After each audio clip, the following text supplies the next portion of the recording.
सांगितलं की आम्हाला जाऊ द्या, आम्ही प्रेसची मंडळी आहोत.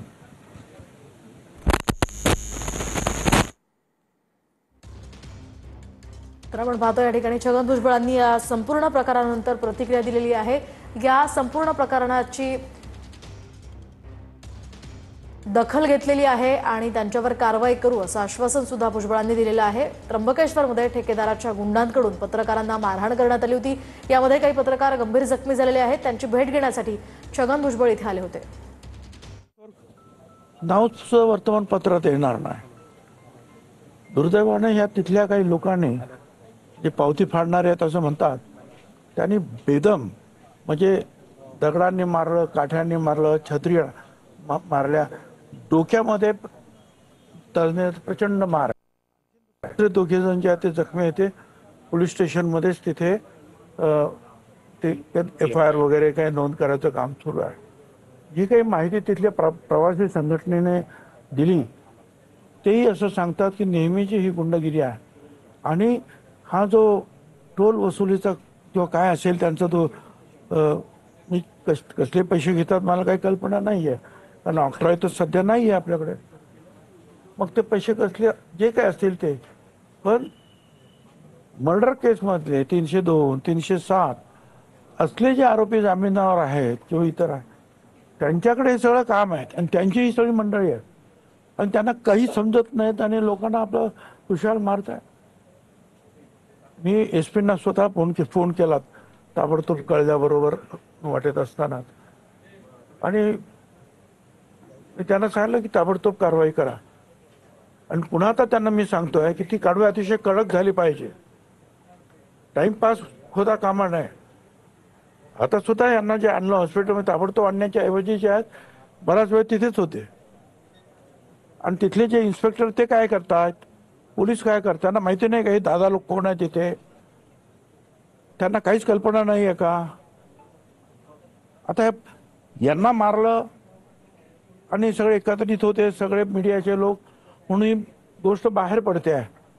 बाकी एखाद दुसरा जो वाटसरू जात असेल त्याचे काय हाल आहेत, त्याची तर काही सुनवाईच नसेल. तर या पद्धतीनं जे आहे कारभार होता कामा नये. म्युन्सिपाल्टीने सुद्धा अशा प्रकारच्या लोकांचा ताबडतोब जर त्यांना काय ठेका दिला असेल तर तो रद्द केला पाहिजे. तेव्हा मी पोलिसांना सांगणार आहे की जर अशा प्रकारचे लोक कामाला ठेवले असतील आणि असे प्रकार घडत असतील तर ज्यांनी त्यांना अथॉरिटी दिलेली आहेत त्यांना सुद्धा जे आहे विचारपूस झाली पाहिजे, त्यांची सुद्धा चौकशी झाली पाहिजे. आणि ठीक आहे, तर आम्ही सगळे आहोत आणि पत्रकारांना सुद्धा मी सांगतो आपण काळजी करू नका. आम्ही सगळ्या प्रकारचे जे आहेत वेगवेगळ्या लोक म्हणजे पोलिसांशी आणि यंत्रणेशी बोलतो, काही त्रास होणार नाही. आणि आपले जे इतर जे आहेत सवंगडी आहेत दुसरे दोघे जण तिकडे त्यांना पण आणून पूर्णपणे पुन्हा एकदा इथे चेक करून घ्या व्यवस्थित, कारण आज आता बरं वाटेल आणि मग परत संध्याकाळी किंवा रात्री त्रास होईल असं काही होता कामा. राज्यभरातले अनेक पर्यटक त्या ठिकाणी येतात, परंतु तीर्थक्षेत्र आहे, प्रचंड दादागिरी या ठिकाणी अहो हे तीर्थक्षेत्रामध्ये ही दादागिरी मारामारी काय कामाचे.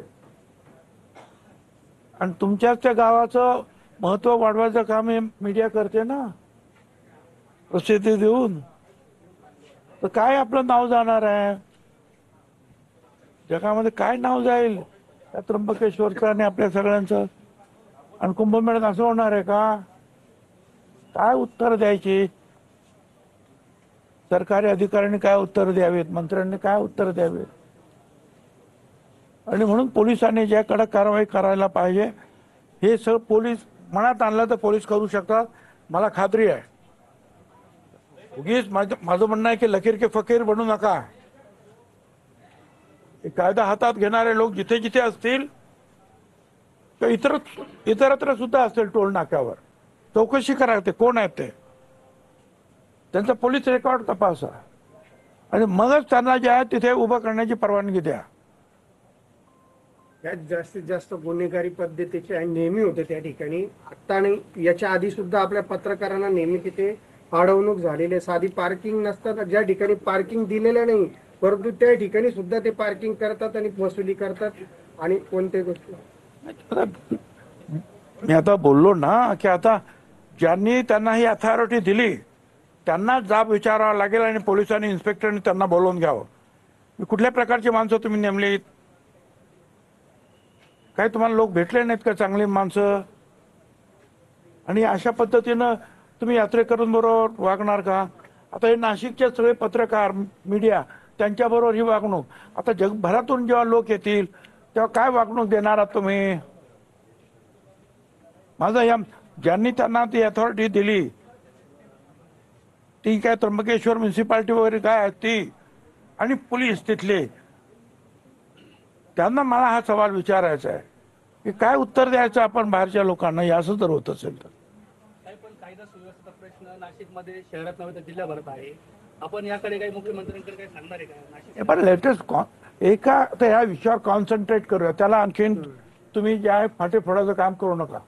जे काय बाकीचे आहे ते आम्ही सांगूच, परंतु आता हा विषय आहे ना, तर याला पूर्ण न्याय देण्याच्या बाबतीमध्ये आपण चर्चा करूया. आता